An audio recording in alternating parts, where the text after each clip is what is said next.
Piles fissure फिस्ट्युला याच्याबद्दल बोलत होतो. तर त्यातला फिस्ट्युला किंवा पेरियनल ॲप्सिस असे काही काही आजार असतात. त्याच्यामध्ये आपल्याला MRI करणं गरजेचं असतं.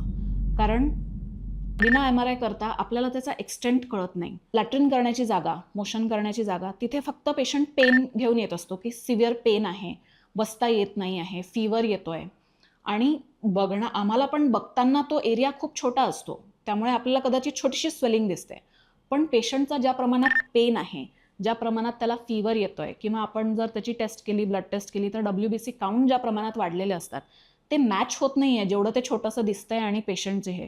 तर अशा वेळेस आपल्याला डाऊट असतो की हे आत असणार आहे, जेवढं दिसतंय तेवढं नाही आहे, याच्यापेक्षा मोठं असणार आहे. त्या केसमध्ये आपल्याला MRI करणं गरजेचं असतं. कारण जर आपण MRI केला नाही तर आम्हाला पण हे होऊ शकतं की एखादा भाग सोडला जाऊ शकतो की तो ट्रीट केला नाही किंवा सुटलं आपल्याकडून, हे होऊ नये म्हणून आपण MRI करत असतो त्याची एक्सटेंट समजून घ्यायला.